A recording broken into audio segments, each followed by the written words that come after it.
Hello and welcome, everyone. We are just inviting people into the chat at this moment, but happy new moon solar eclipse in Leo, everyone. Welcome, Laura from Philly. How are you, darling? Good, how are you? Good to see you. And we have Jordan and Siobhan and Edna and Susan and Marley. Welcome on in, everyone. Thanks for joining us today or tonight. How is everyone feeling out there with this eclipse energy? If you want to type in the chat, tell us where you're coming from. Let us know how you're feeling. We're very excited to be here tonight. And I am extra excited. I'm just pulling up our chat, making sure we can see everything. Hey, Susan. Welcome, welcome. Hi, Marlise. Is that how you say your name, Yep. Marlise? Marvelous. Say it again. hmm Sorry. Marvelous. Mm, Marla. hmm Hi, welcome. How are you feeling? Pretty good. Good. hmm No problem. Amazing. And Marlis, you're from Minneapolis, from Yep. Minnesota. hmm Welcome. Thank you. Nice to see you. Okay. Well, let's just see. There's a few more people joining us. So as you're coming on in, say hello in the chat, say welcome. I am very excited to be here tonight, actually, with a very special guest. And yeah, we're just going to go ahead and get started. Some people may be kind of coming in a little bit later, but this is Moonrise. This is our monthly new moon gathering, a space to pause, realign, and step into the new lunar cycle together. And each month, I am weaving together three things: the astrology for the new cycle, some moon medicine, and embodied practices to ground us into this cycle, into our bodies. And I bring that in with the guidance from an inspiring voice every month. So this is a clarity and alignment opportunity. There's nothing you need to do tonight. It's just show up as you are. Ask questions if you have any. Let us know where you're from in the chat and how you're feeling with this eclipse energy. And if you have any questions, you can type them in the chat and then we'll add them to, we'll have time to answer them at the end. So I'm very excited tonight to welcome Tiffany Cagwin. Tiffany is a functional diagnostic nutrition practitioner, a board certified holistic health practitioner, an applied quantum biology practitioner, yoga teacher, Reiki practitioner. But she's so much more than that. She's a transformational coach who really helps people move from being fatigued in their physical body to inspired and fired up. Her own journey is very powerful, as she has moved through her own healing over the past 20 years. And she discovered functional medicine, alternative healing, and the mind body connection as a way of healing herself and others. And she helps people uncover root causes, break cycles of burnout, and transform that exhaustion energy into confidence and joy, which is all really perfect for the new moon eclipse. And I happen to know that she is also a Leo rising and a Leo sun. How perfect. And she is a Leo moon as well. I also happen to know that she just took on a very big new move in her life. And we'll talk about that in a minute, but I think it's kind of perfect in terms of when you have a new moon eclipse in your first house of identity and self, it's like a whole new beginning. So, that was a long introduction, but Tiffany, welcome, my dear. Thanks for being here tonight. Say hello, tell us about yourself, and how's Florida going? Thank you. Hi, everyone. Yeah, I mean, you were so right. I'm in the middle of this move and I moved twice. So this eclipse made me move. I moved and then 2 weeks later I had to move again into a new place. It was like, nope, you're close, but not quite. So I've been moving a lot. I've been feeling the shakeup of all this. But yeah, it is a new beginning and a new start. Florida's good. I learned, I knew that this was a very powerful area. I'm in Sarasota, and it's interesting. I was invited to this like women's group thing this week, and there's a woman who leads these like hikes, and she said that it's vortex energy and ley lines and stuff, but it's known as the Sedona of the sea.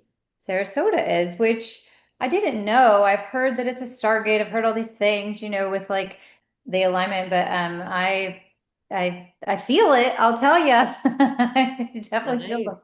the vortex energy in the quartz crystal beach. So yeah, thank you for that intro. I'm excited to be here. As Una said, I have done a lot of healing over decades, and I've worn a lot of different hats in my career through different business aspects. I used to work in corporate. I owned a couple yoga studios for a decade, and now I do this holistic coaching and healing, and this is my passion to help others. So I'm just happy to be here and share some ideas and thoughts for this sort of really epic transitional period that we're all in to help us navigate all these changes.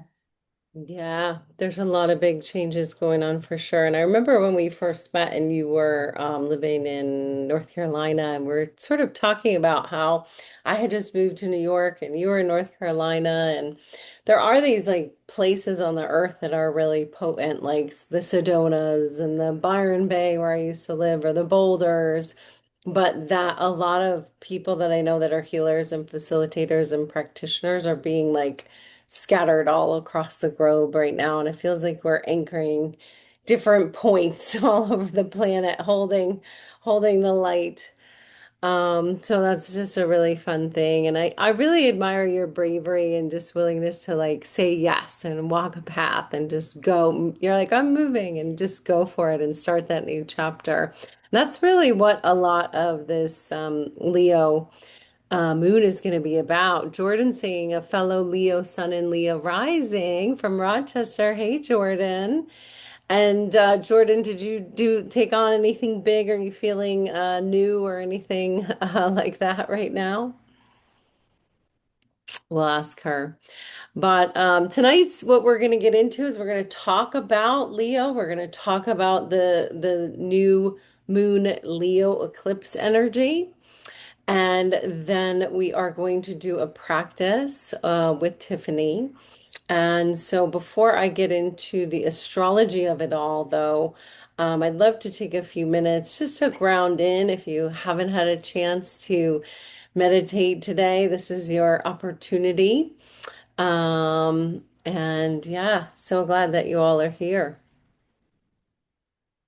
Tiffany, I would love to hand that over to you. Yeah, I was reading, Susan said in North Carolina now, looking for local Oh, community. Oh, great. Yeah, we'll have to talk about that. There was a few moves in between North Carolina and here, Susan, but I could help direct you to some community there. Okay, so what I thought I'd start with, a lot of what I'm gonna offer tonight is actually like a lot of what's been bringing me through all these transitions. And I thought I want to give all of you some practical takeaways. So, not just for tonight, but maybe things that you'd want to embrace as part of your daily rhythm and ritual going forward. So, the grounding meditation I'm going to lead you through now is one that I do daily in the morning. It's really simple, but I have found it to be really powerful. So if you'll close your eyes, I'm going to say the words through once, and then I'm going to do it in a way where you don't have to say it out loud, but then I'll have you like repeat it in your head. We'll do it 3 times just so that it maybe anchors a little, easier if you decide you want to keep it. So you'll just close your eyes, and I like to put my left hand on my heart and my right hand on my belly. You could put both hands on your heart. You could have your hands in your lap, whatever resonates with you, just, whatever feels receiving. I put my left hand on my heart because the left is the receiving side. So that's why I do that. And then you'll just start to take some deep breaths in through your nose Fill up your belly, pull it all the way down to that base of your spine. So imagine the breath going down and then just let it flow up. So this is not forced, it's just, you're just allowing. So we're receiving the breath. We're not forcing breath, we're just receiving. So deep inhale through your nose. Pull it all the way down and exhale through your nose. And with your hand, you'll feel the rise and fall with the breath. And do another one in through your nose and out through your nose. And you'll just keep breathing this way as I guide this. What I'd like you to try to do as you continue to breathe is start to imagine, whether you can see this or you're just imagining that it's there, but start to see a swirl of light around you. So imagine that it's almost going in like a funnel, not crazy vortex energy, but sort of that circular, you've got this light moving all around you. And as you're breathing, you're allowing this light to build, and it's building all around you. So every side of your body, it's going above you, it's going below you, it's reaching to the earth, it's expanding as wide as it will go. And it just keeps kind of getting bigger and brighter. I picture golden and white light. If there's a different color that comes to you, just go with it. And then this is what I say to myself as I envision this. So you keep envisioning the light.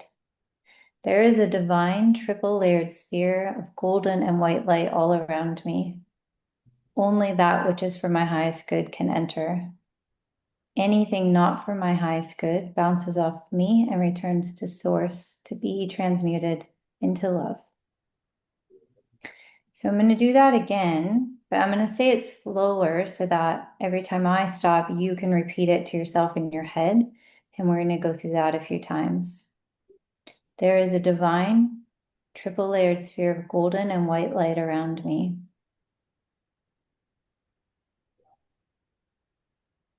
Only that which is for my highest good can enter. Anything not for my highest good bounces off of me and returns to source to be transmuted into love. There is a divine, triple layered sphere of golden and white light all around me. Only that which is for my highest good can enter. Anything not for my highest good bounces off of me and returns to source to be transmuted into love. There is a divine, triple layered sphere of golden and white light all around me. Only that which is for my highest good can enter. Anything not for my highest good bounces off of me and returns to source to be transmuted into love. And so it is, and so it may be. Thank you, thank you, thank you. And that's that. And you can open your eyes.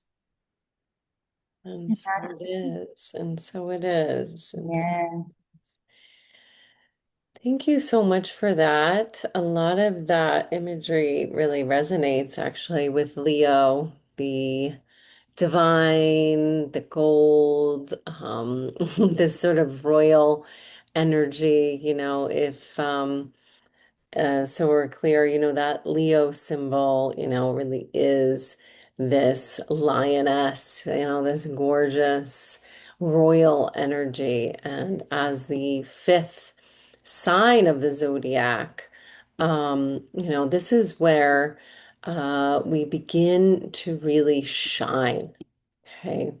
So this is the lion, the fierce, noble, radiant energy, the king or queen of the jungle, the energy that is unafraid to be seen. Leo is all about our creativity, our self-expression, our joy, and our courage, and really finding our own personal power. It is the sign that knows you have something unique to offer, that your light matters, and that being yourself unapologetically is the greatest gift. It really says, I create, I shine, I am, and I lead from the heart. And there's an energy of playing a risk here by being vulnerable, by putting oneself forward. There's a real courage to being willing to show ourselves in that way. Some of the Leo archetypes that you might associate with the Leo energy. One would be the creator, the artist, the performer, the one who really is willing to step out on stage or put their painting on a wall or make something that's never been made before, bringing that creation to life, the visionary, and someone who's inspired, and is willing to share that with the world. The leader or the king or the queen energy, the natural authority. And it's important to understand that leads from the heart. So it might be somebody that people, the Leo archetype, somebody people who look to naturally, or someone who naturally steps up into leadership because they're very generous and willing to inspire others and empower others. And then we have to call on this piece too, which is the proud one or the ego, because there is a bit of an association here with Leo, and that maybe is the shadow, you could say, but the need to be admired or to be the center of attention or the fear of being ordinary or just like everyone else. Um, and there's something to be said, like a pride of lions, that proud energy comes like there's pride and then there's pride that comes with arrogance, right? And that need for constant validation. So all three of these are present inside that, Leo archetype. And, as we're moving into this pretty big Leo season, I would just ask, what feels authentic for you right now? What might you need to express? Is there a way you need to step into leadership in your own life? And maybe is there a part of your ego that may be fixed or holding you in a certain way of being at this time that you're ready to move from? In terms of the elements, Leo is fixed fire. So where Aries lights the match, starts the fire, Leo comes and grounds it and holds it. So I often think of like fixed fire, like a campfire, somebody has put stones in a circle so that we all may come around the fire and talk and tell a story and sing a song, right? It's a lot about connection and holding that fire element still. So it's a very interesting energy there, where we've got this sustaining, the campfire that doesn't go out, the hearth around which people gather. And it's really a place that you come to talk and tell your story. And that's how we bring community together, which is a big, big gift of Leo. And the opposite energy of Leo, Aquarius, which really is the group, or the audience or the community. So this fire is the thing that connects us and the place where we can show up and be held by our peers, in order to share our stories. So I just want you to think about that in terms of, are there any connections or fires that you want to be tending at this time? Where do you shine in groups? How do you feel when you're in front of a group? I actually went to a really cool wedding this past weekend. It was a Western outlaw wedding, and they had a open mic. Anybody could step up, and I did. And I stepped up and I told a joke, the only joke that I know, which is like slightly edgy for me. And I was real nervous. It takes a lot to stand up on stage or talk in front of other people. It's a very edgy thing. And some people, actors and such, they make it look so easy, but there is a lot of fear facing that does occur there. Leo's ruling planet is actually the sun. So not quite a planet, more like a star, and that's really why we get that star energy with Leos, right? It's like this is our essence, our life force, our vitality, what makes us shine, what makes us unique.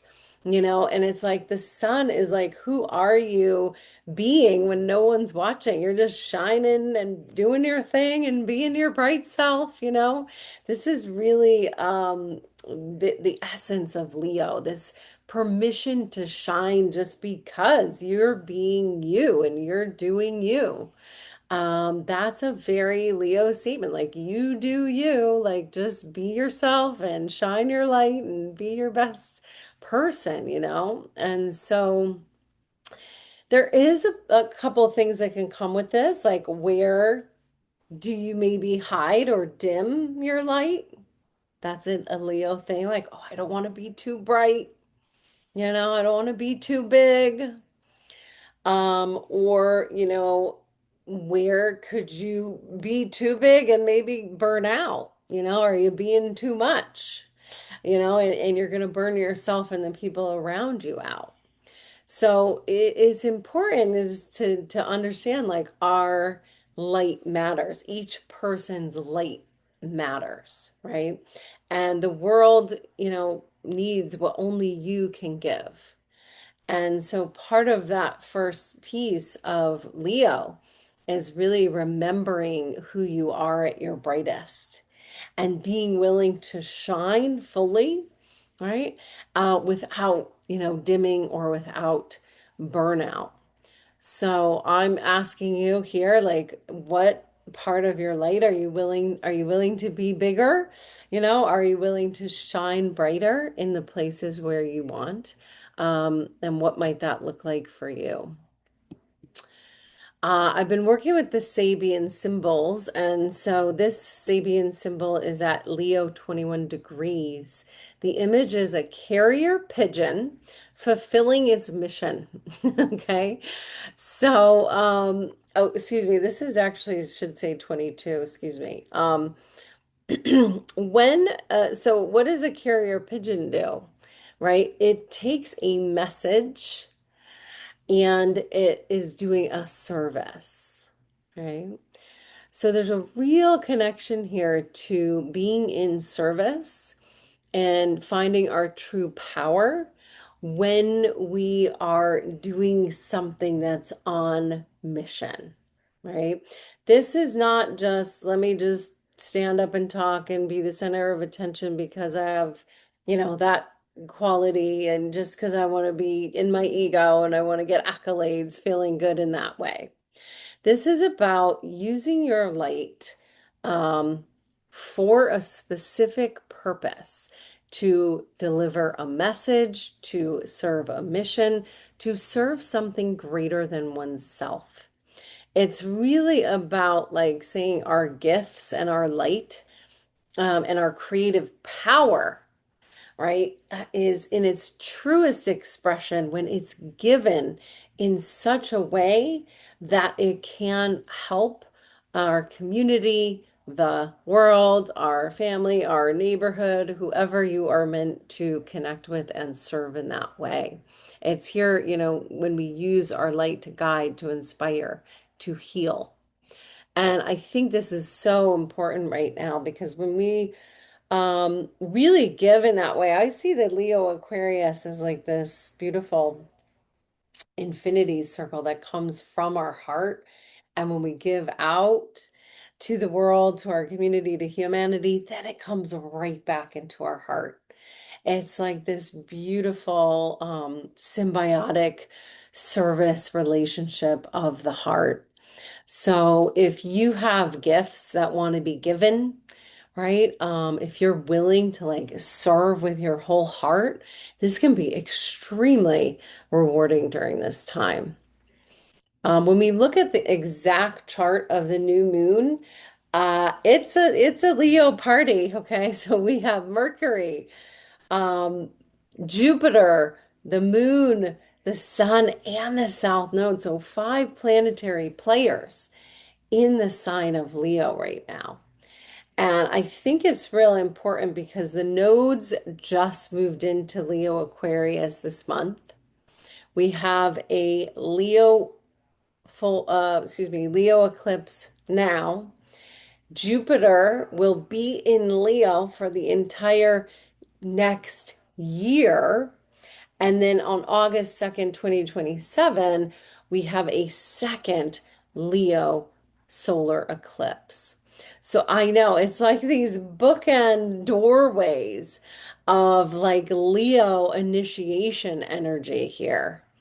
And there's, quite a few things going on with that. For the first piece, with the South Node, I talked about this. Like, this is not just putting yourself or other people on the pedestal for sake of fame and fortune. This is doing so in a way that where we release any sort of like need for, this egoic recognition, right? There's aspects of our ego that operate just for that fact. But however, the point of this is to release the fixed or old, outdated aspects of the ego that would, have us in a position of holding on to our identities in ways that do not serve ourselves and others. So that's a big theme with this. Um, we have both Jupiter and Mercury there. So again, like this is very much about what do you have to say? What is the expression? Is there a message? Are you willing to amplify your voice at this time?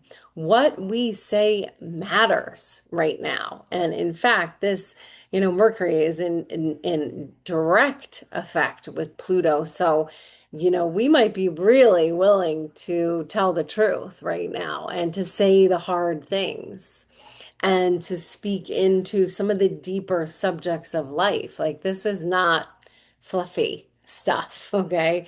This is deeper soul level honesty stuff that we're willing to really, hopefully look at in ourselves and in humanity at this time. So no big deal, no big deal.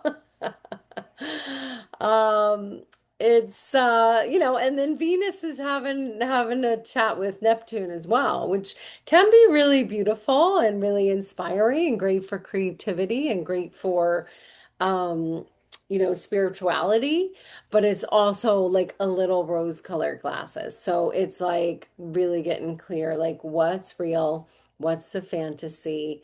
Venus is also trining Uranus. Like, how can we see relationships, what's beautiful, in a different way? There might be a value for more authenticity than it being looking pretty, if you will, or looking good. And, permission. Choose differently, love differently, value yourself in a new way, value things in a different or a new way. Feels very powerful to me in terms of an energy that's coming through. It's a new energy. We haven't had the South Node in Leo for 18 years. We haven't had Jupiter in Leo for 12 years. So, I did just want to talk real briefly about the three couple of eclipses. So, speaking about this eclipse on August 12th, that's today. It happened earlier. It went through Northern Africa and Europe here. So, ooh, actually, I think I accidentally switched my two slides. Um, this is actually the photo for August 12th. It went through Iceland and down through Portugal and Spain. So just so you know that that part of the world has also been Greenland, Spain in the news, which typically we see that when there are eclipses where those eclipse paths goes, those places will be in the news. So I'm sorry about switching. I switched my two slides there. But the key themes of this August 12th eclipse is a doorway, an opportunity to release old identities, especially egoic identities that are no longer serving. It's an opportunity to find your self-expression that's rooted in service, using your authentic voice, and really watching that pedestaling energy, right? That we're not making our most important leaders, teachers, whoever, we're all humans here, guys, and we make mistakes. And part of being human is owning our mistakes, and not shining over things, and that is a big piece of being in the heart. So I think that's a very important piece of this. In 2 weeks, because eclipses always come in pairs, we will have a full moon Pisces eclipse on August 28th. So from now until then is the 2 week eclipse window. And this is actually the last Pisces eclipse for that. We've had the nose in Pisces and Virgo for the last 2 years. We will not see another Pisces eclipse for 9 years. We won't see another Pisces North Node eclipse for 18 years. So this is a completion energy. And I would be on the lookout for some emotions coming up on that film full moon. I would definitely be aware that it may feel emotional on that eclipse. There could be a big surrender, a big letting go, a big release, a big closure, a type of dissolvement needing to occur. Any emotional attachments may need to be released at this time. This is all about that deep, deep trust and surrender in that which we cannot see, right? In that true, true faith. And that's a theme that we've been feeling for the last 2 years. Like that's been a big theme. So this eclipse in 2 weeks is coming up for that full completion of the last 2 years of Pisces Virgo eclipses. So you got to understand this is really making room for a whole new chapter and to really step forward. Pisces and Virgo is about service. Leo and Aquarius is about service from the heart. How do we step forward in this time right now? And I have to preface, there are a couple other eclipses in February of 2027 that we'll go through, but I have to preface this next solar eclipse on August 2nd, 2027, which again, I switched the photos. This is going down through Egypt, Upper Africa and Egypt. We're considering maybe I actually have a retreat that might be going there. If anybody wants to go to Egypt for the eclipse, let me know. But what I think is so fascinating again about this is these like a 1 year Leo doorway. And that eclipse next year is 6.5 minutes, one of the longest eclipses in our lifetime, 6.5 minutes of totality.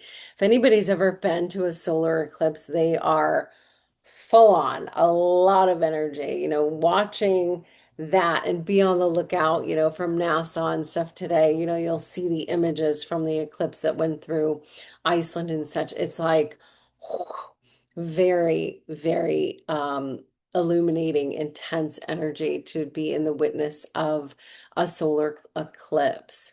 But to me, I'm really seeing this time frame over the next year as this Leo empowerment and embodying our new identities as a world server, being willing to step fully into our power, into our voice, into our light, and really understanding our place in the role of humanity. That is the opposite end is, the Aquarius energy that represents the group and humanity. And you always have to think of that, like, if a performer's on stage, They're just rehearsing until the audience gets there, right? And then they either get what? Tomatoes or applause, you know? There's a- So there's a real vulnerability to delivering. But again, like I said, if you are coming from that authentic heart with the intention of being in service, there is this beautiful infinite heart that can activate during this time. So it's really a fascinating time for me. I've been involved in a lot of community projects during the other times that we've had Leo and Aquarius energies. So if you're wondering, how and when that might affect you in your chart, you can think back. So 9 years ago, the last time the nodes were in Leo and Aquarius was 2007. Is that right? 2007, 2007, 2000, no, 2017. There we go. And then the time before that was 2009, eight or nine around then. It's because there's about 18 months of eclipses. They stay for 18 months. So it's about 9 and 18 years. So you can think back to what you were up to then. Last thing I want to share with you is, to know where Leo falls in your chart. So, in order to do that, you have to know your rising sign, your ascendant. If you don't know, you can message me. We'll run your chart, or you can look it up online. I do not recommend that you ask AI to run your chart. I'm just going to tell you that now because they get it wrong all the time. I've seen it before. So, don't ask AI to run your chart. Go to like an astro.com or go to a good app like the Pattern or something and find out what your rising sign is and then understand where this energy is activating. We're talking about a full year of Leo activation for you. So, Aries, this is in your fifth house, birthing new projects, creative energy, finding your joy, and figuring out how to bring that to your community. Okay, the 11th house. Taurus risings. This is in your house of home. Maybe you're moving. Maybe you got a new home. Maybe you're doing an expansion of the home. Maybe you're looking into your roots or your emotional inner life. And you're figuring out how to find a new grounding so that can help you serve in the ways that you put yourself out to the public in your work. Gemini risings, third house. So, new and innovative ways of communication, learning, short trips, your neighborhood, your friends, and your siblings can also be affected by this. And you may also be looking at bigger international types of travel or bigger types of learning or schooling as well. Cancer risings in the second house. We're talking about big money, self-worth themes. How do you make it? How do you hold it? How do you spend it? How do you engage with others with it? Where do you invest it? Big themes around finances for you. Leo risings, as I said at the beginning, okay, this is a brand new chapter of your identity and direction. This is like a huge clean slate energy, okay? First in 18 years, this is time to step into that brand new chapter. So, welcome to your new self. I hope you're doing a ritual, getting a new outfit, setting into new websites, whatever it is you want to do to mark that chapter, but it is here. Virgo risings. This is activating in your 12th house of spirit, subconscious, of what's underneath the surface. You may need a little extra downtime during this season. Okay, you may really need to find your meditation practice here and make sure your health is on track. So just be watching that in terms of your energy. Libra risings, this is going to activate your community, your friends, your wishes. So it's time to get out, talk to your old besties, make new besties, make plans. This is really a time to be out, be social, and connect with those people that you really resonate with. Scorpio risings, this is the year for your work. So your career and public role is being super activated by this. Maybe the promotion, maybe the new job, whatever you're working with, it's an alignment, on that central line, from the rooting down, may you rise up. So I hope you get some new growth in that direction. Sagittarius, so this will activate your ninth house of international teaching, international travel, teaching, or your bigger belief systems. So I would be planning an international trip if I were you, or signing up for that online course, or going back to school. This is a real year to really dive in to those bigger themes of teaching or travel. Capricorn's in the eighth. So the eighth house is a deeper house, an emotional house of transformational topics, money, and intimacy. So, how do you share money with others? Where are your investments? This is also where inheritances live. Taxes, make sure all your ducks are in a row with the IRS there. And, see if there are places where you can partner to bring in more resources. Yeah. Aquarius, say hello to a new cycle of partnerships and relationships. So, just like Leo in the first house, Aquarius in the seventh, when you have eclipses on your first and seventh house, this is a time where you may, as an Aquarius rising, need to let go of some aspect of self in order to have the relationship that you want. There is a connection, or maybe there's somebody in your life really important that is having something big go on in your life. It's a big emphasis on committed partnerships like marriages or business partnerships. So they may have big stuff going on as well. Lastly, Pisces. Sixth house, this is about your health and daily routine. So, just like our Virgo risings in the 12th, I want you to really watch your energy. If there's anything going on health-wise, you're going to go to the doctor, get that checked out. You're going to get in a new health regimen, get to the gym, get the diet sorted. Like you are going to make sure you're really taking care of your mind, body through this next year. So, I hope that was helpful. I hope you could identify your rising and understand how that is, activating in your chart. If you want to know more, we can definitely do a reading, or you can look up your chart online to make sure you have that correct. So that's all I have for you guys here today. I would love to hear, and I'll just check if anybody has any reflections or questions about anything I just said. Tiffany would love to hear how that landed for you as well.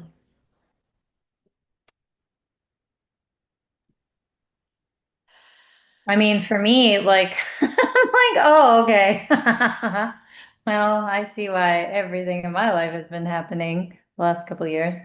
Yeah, I mean, talk about new identity stuff. I mean, my work has been evolving. Obviously, this move. There's a lot. I mean, you nailed it with the like letting go of the old. I don't know if anybody else relates to this though, but like I didn't even have a choice. I mean, I had to let go and say, okay, I guess we always have a choice. We could go kicking and screaming, but everything for me has been burned down in so many ways. Like literally, it's like, no, literally everything's gonna go because you got to start fresh. A really big Yeah. new Yeah. chapter. When you have eclipses in your first house, that is, you're right. It's a very big new beginning, but new beginnings don't start without the letting go of the old Mm. and the ending. So I'm sure, yeah, that you have had to work with the energy of that moving through the letting go process over the last couple years, right? Yeah, yeah, it started pretty intense a little while before, but 2023 is when it kicked off, and it's just been nonstop.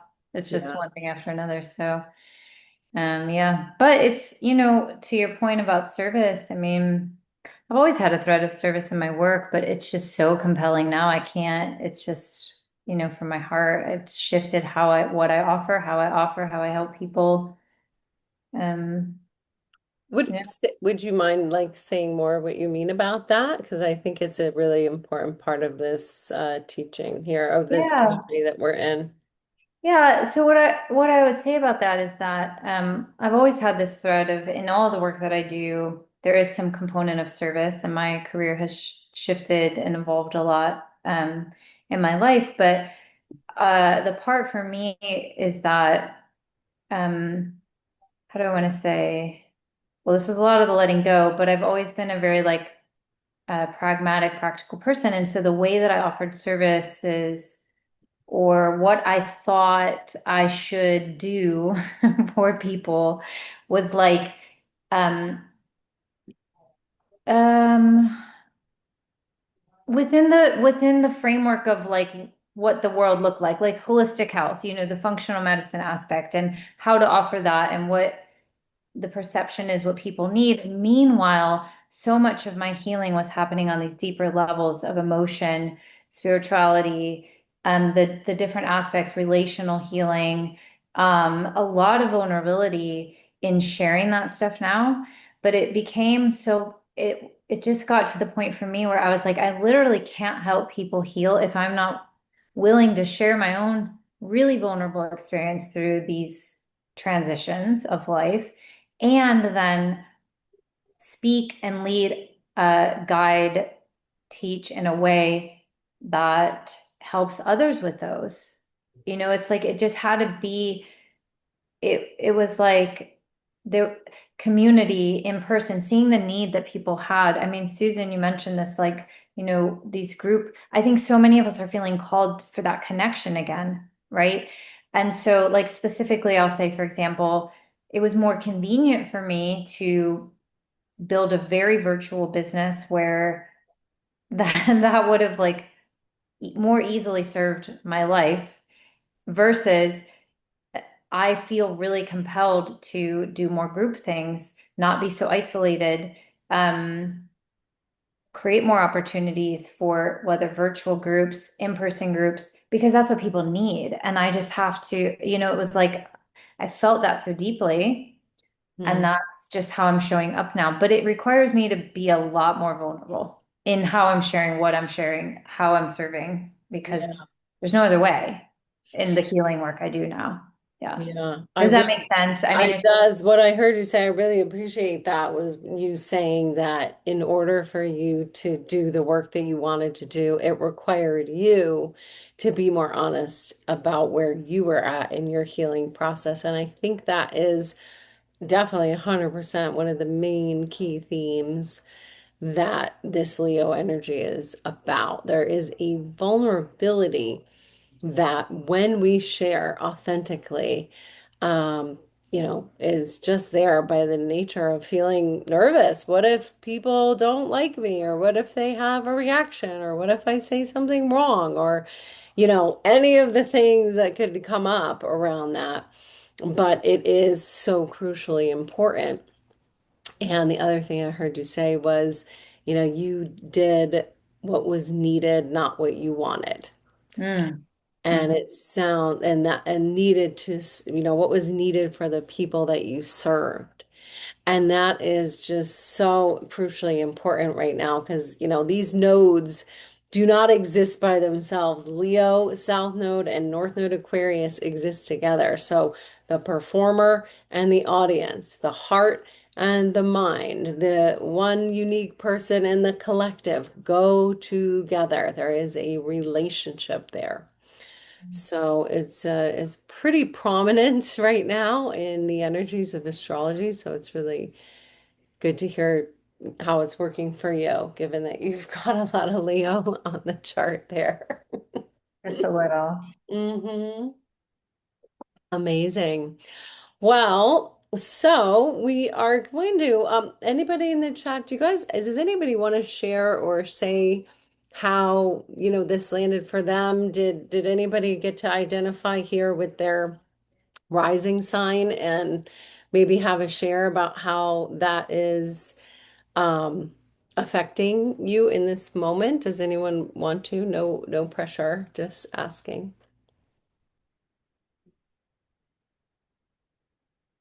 Uh, Okay, I'm just checking in. Susan, are you wanting to or just moving around?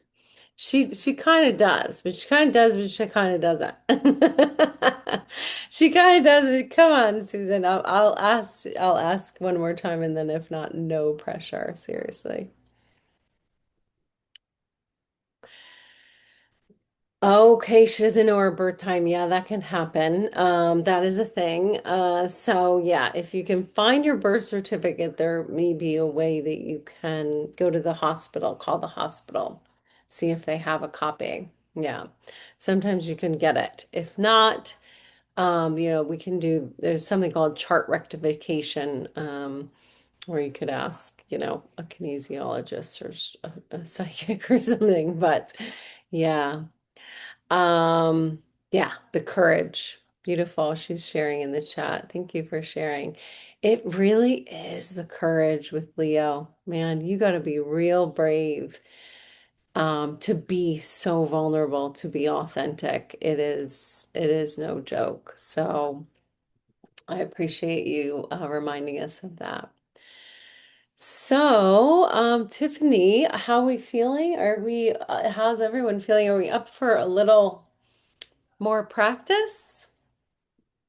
Well, I wanted to ask her, I mean, I would like to get a read from people. I have a couple of things I can offer, but again, I mean, it's 8 o'clock at night, so I also want to be mindful of that.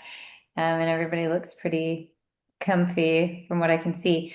Um, I can share a couple of different things that what I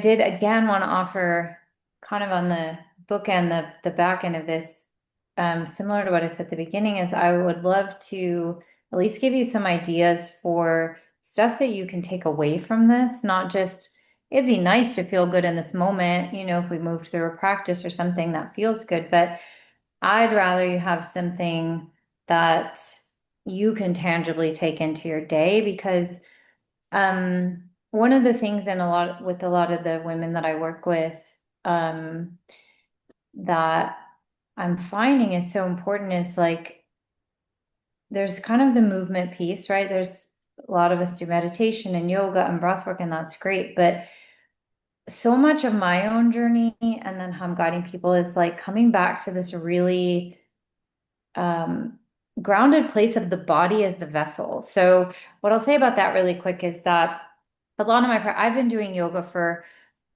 almost 25 years. And in many aspects of those kind of practices, I don't want to say that there's an escape, but there sometimes is a transcendence, right? Like out of the body, we're having an experience energetically bigger than the body, which is beautiful. I have felt, so this is what I'm going to share, because again, I just share from what I'm experiencing, which is that so much of my practice and journey has come back to like tangibly in the body. Like I have to be in my body. I can't escape it. I can't transcend it. My spiritual experience is happening through this vessel. And oh, that's great to know. Oh, swirling. Okay, we need to ground. So that is interesting. Can you actually put your feet on the ground, Susan? So I am going to talk about that. So I'm glad you brought that up. So this somatic, this physical body, it does need the grounding. Like we have to be, we can expand that energy, but then we've got to really anchor.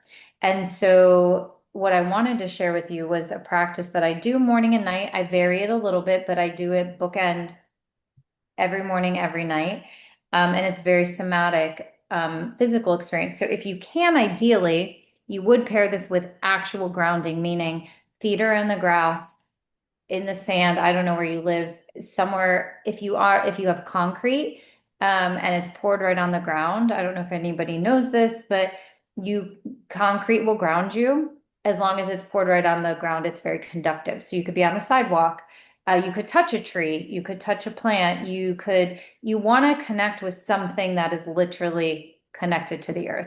So that's really important for these practices.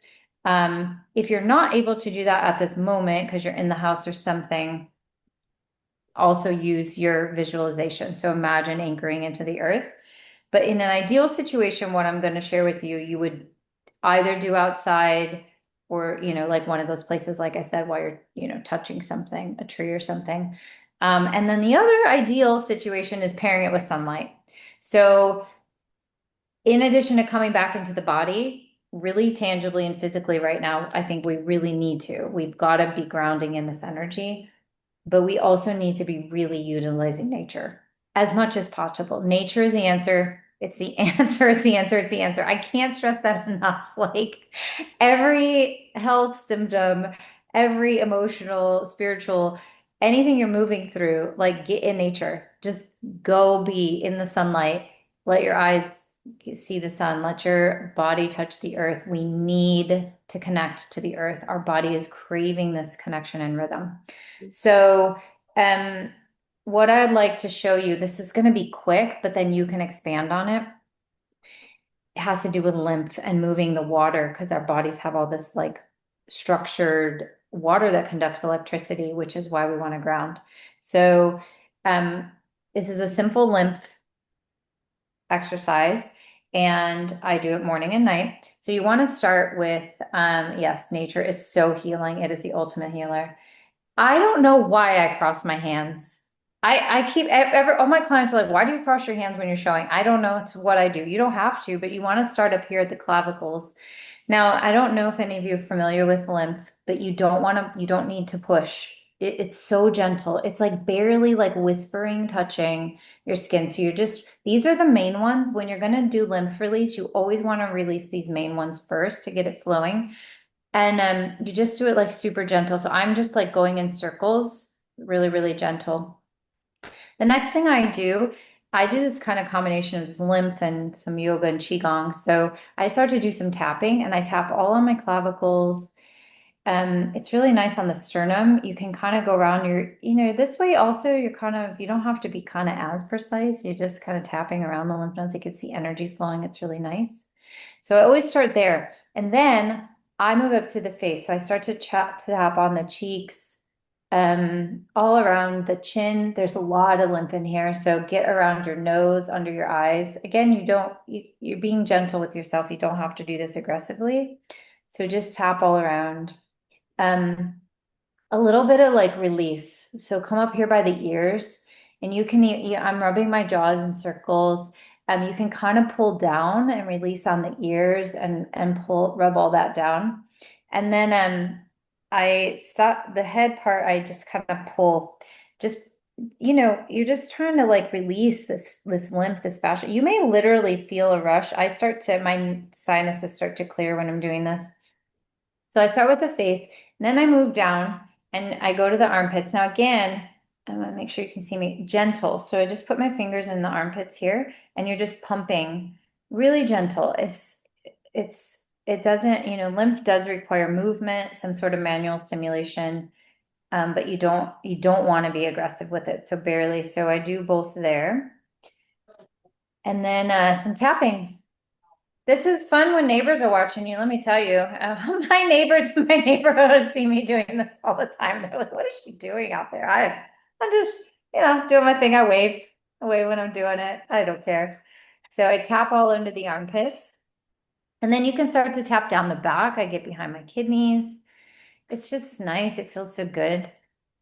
If you're seated, you won't be able to do this, but you could stand and then you get in, or you could try to do while you're sitting, but you get into the groin area, like right where the, crease is. And again, gently, you're just opening that up.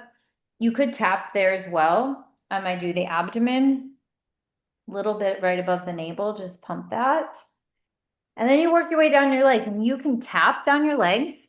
You could do that kind of that like gentle. I do a combination of both. I go behind the knees, the ankles, I tap all the way up and down. So again, I don't want to overstimulate you guys. I'm being kind of gentle with the tapping right now because it's 8 o'clock, but this would be, something. And then the last thing is to add some sort of twisting. So you could just twist from side to side. If I'm in like outside, I kind of twist from side to side, swing my arms. I will kind of squat over and twist from side to side. The twisting's really, really good to get that lymph flowing. So these are just ideas. You can create your own, make your own little routine and rhythm that resonates with you. Mine ends up being a kind of a combination of some yoga moves. I open up the side body, I get in there. Anything like that, but getting that lymph. And then before you close, you want to come back up here to the clavicles again. So you're starting here, you're working your way down your body, you're working your way back up, and then you come back to the clavicles and you open up the lymph. And that's basically it. You don't have to be as, you figure out like what works for you. 5 minutes if you can. Morning and night is ideal. If you can make it longer, please do, and pair it with sun, grounding, touch a tree, touch the earth. You do those together and you're going to have the most profound like start to your day, the best way to close before bed. It's really, really healing to get all this fluid moving. But again, like we were talking about with the energies right now, I'm finding these really embodied practices are more critical than ever. Like we have to take care of this vessel. So I um I already feel like a shift in my energy. I don't know about you guys, but like just that little bit of touching those parts of my body, like I feel energy moving already. okay. Um, Tiffany, I would love it if you could also share a little bit about your sunrise practice and Oh yeah, yeah, sure. because we're working also with the sun, the energy here, Mhm. the Leo energy. I find it very interesting. Yes. So in terms of how I like to think of with this, I'll say sunrise, but I actually like to think of just like the lymph. I bookend the days. So it's really important actually that the sun helps determine some of your rhythm in the day, morning and night. I'll start with sunrise though. In an ideal situation, the sun is the first thing your eyes are seeing every day, no matter what.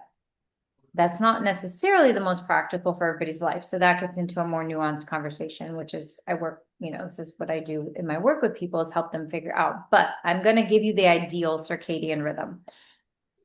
Your eyes don't see any kind of light until the morning sun. So depends on where you live, what time that is. There's apps that'll tell you exactly when sunrise is. There's like pre-dawn, sunrise.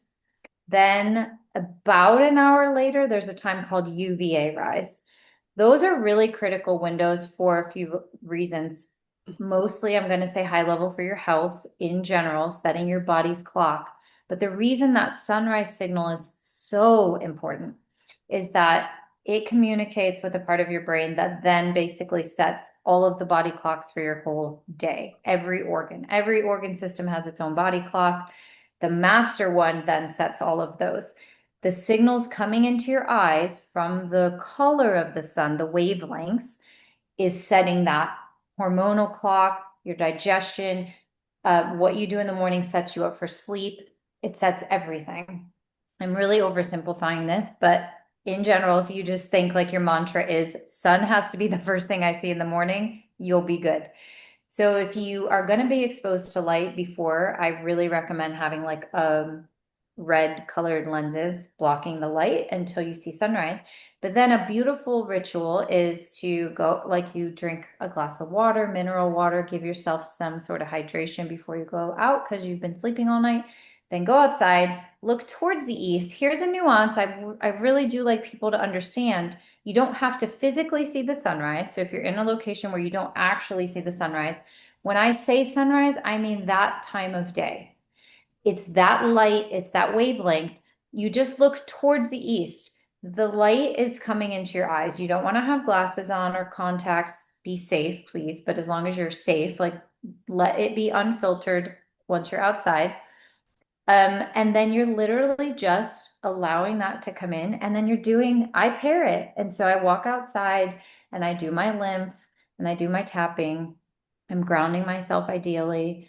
It's been a little trickier with my move because now I'm on a balcony. So I've had to like do the sunrise and then I go and like I ground myself after I've seen the sunrise. But 5 minutes to 10 minutes is ideal to set the clock. Um, and then, you can go about your day. And then evening, same thing. You ideally want the sunset to be the last bright light your eyes are seeing, the last, call like, I don't know, full spectrum light. And then you're ideally protecting your eyes from more light once you go about your evening because of what that's doing for the rhythm of your body, for your repair, for your hormones, setting you up for sleep, that kind of stuff.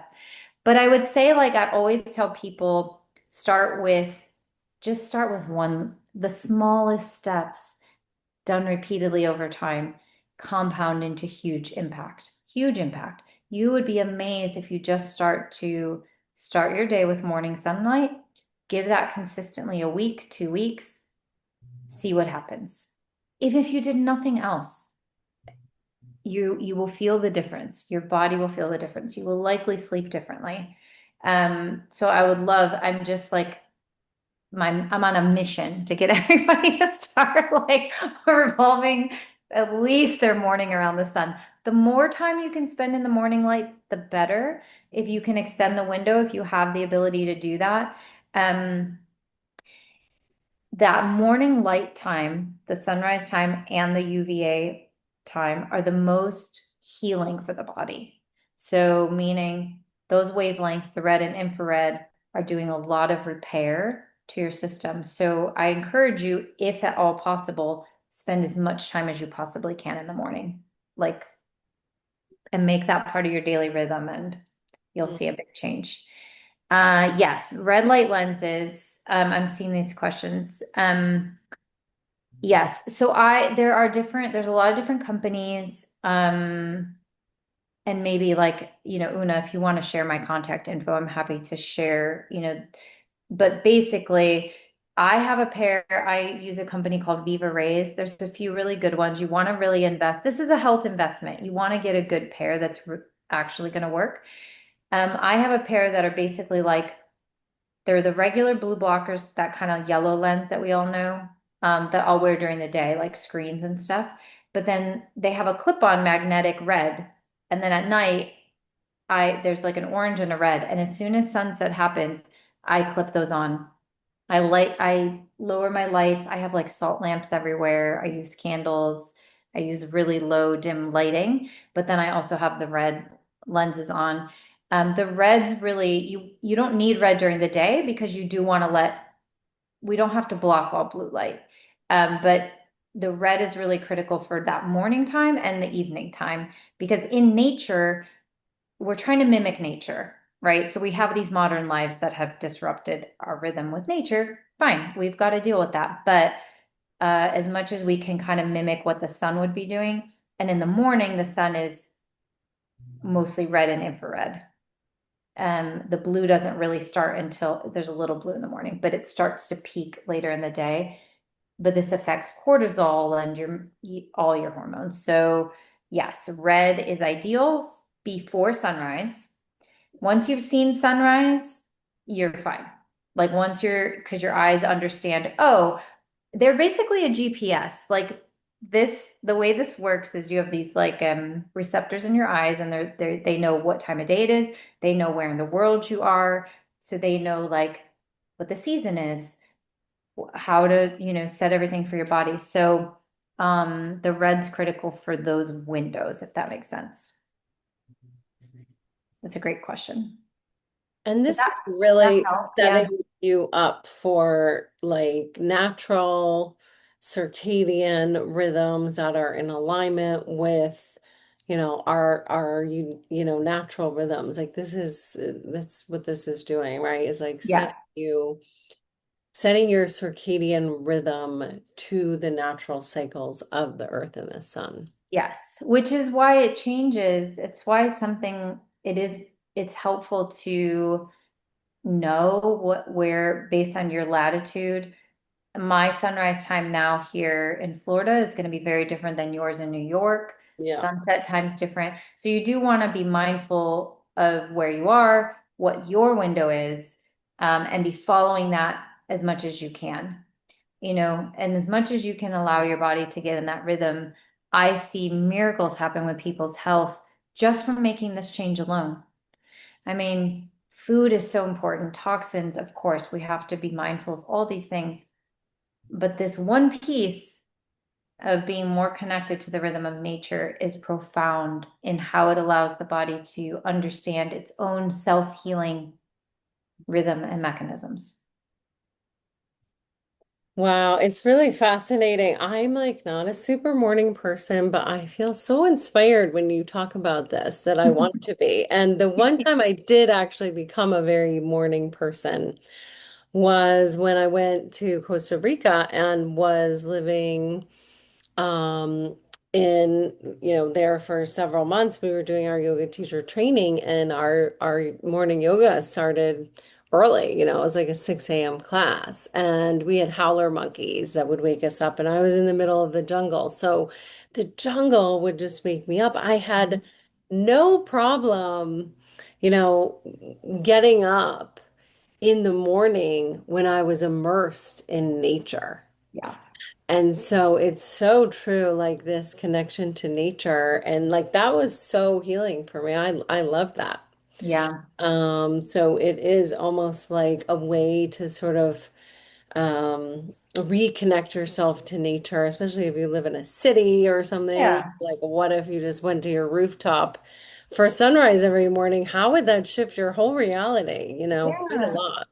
And of course, we have, all of us are working with different circumstances. So there's a question in here about night shift workers. That's a very complex answer. What I Yeah. will say high level is that they do have to rely more on what I would call biohacking tools, using as much as they can, red light, glasses, things like that. There is also some research that's been happening for a while, that if they can get themselves in a rhythm that's predictable, they can thrive even if it's opposite from like what the natural earth would be doing, as long as like there's a rhythm that their body consistently understands. Our bodies want rhythm and consistency and predictability. So you can, in some cases, people can train themselves to almost get on a different rhythm. It takes a little more effort and work. I'll be honest, it's tricky and it's complicated for night shift workers.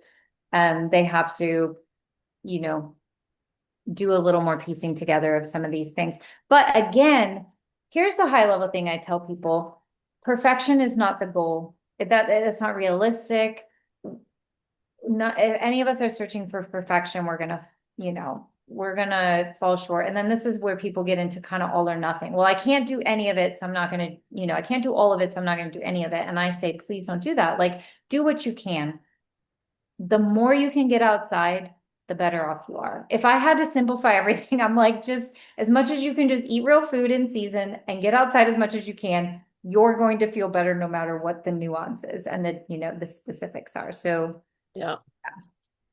okay. Thank you. I Yeah. appreciate Bye, that. Bye, Susan. bye, Thank you. Susan. Susan has to jump. No worries. Um, Thank you for that. It is really simple, isn't it?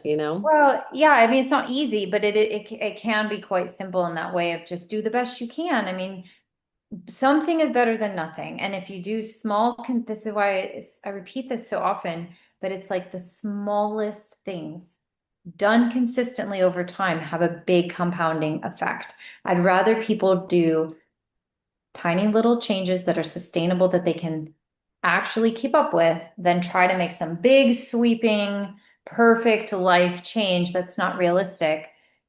Do one thing, do it consistently, and let your body like get in that rhythm. And then, then it becomes like brushing your teeth or just these things. And then you can add another thing. But like small baby steps is really the key to shifting this stuff. And then you get to see what you can feel the difference, like you're saying, Una. I mean, you really, when you can do this stuff, your body adapts. And then you're like, oh, this actually feels really great. This isn't actually so hard now It's that I not do so it. hard after Yeah, all. yeah, Yeah. Well, speaking of those rhythms, you have a retreat coming up here called actually Return to Rhythm.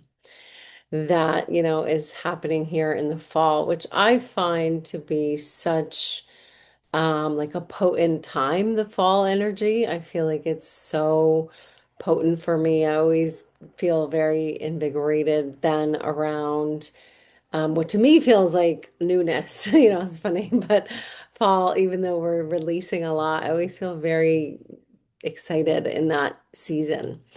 So, what do you want to say about that, if anything? Do you have any? It's going to be magical. Yeah, I mean, I just, my intention with the retreats is I'm finally calling it what it really is.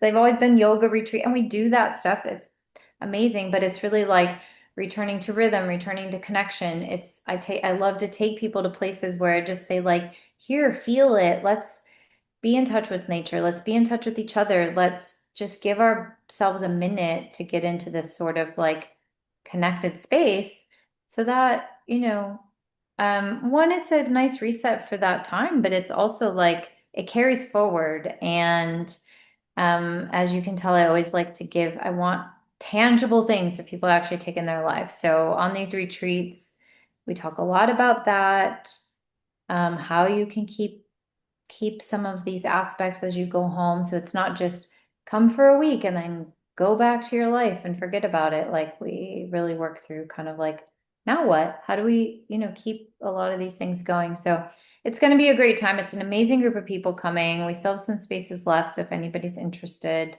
they grow the food on property here. The food is like one of their main things. They've got cookbooks. They got a whole team of chefs. The food's going to be phenomenal.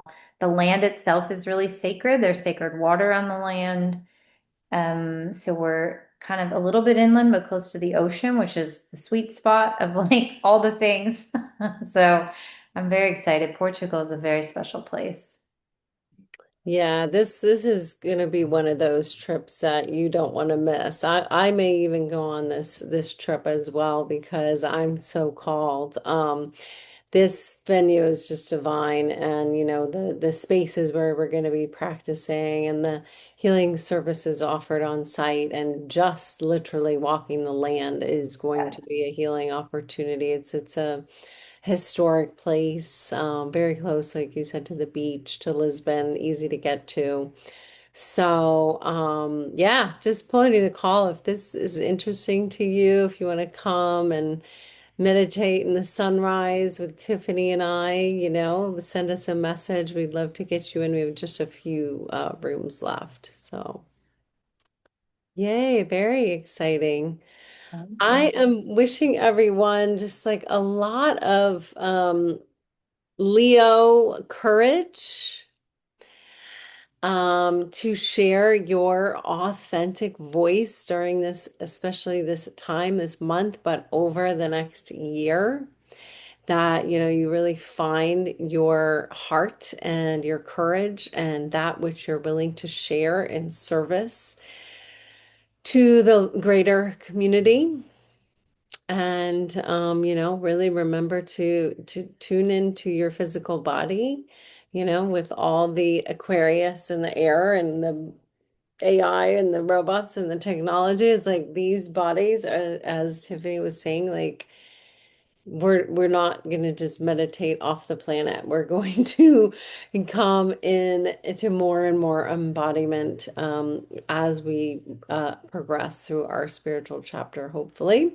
That's why we're here in bodies.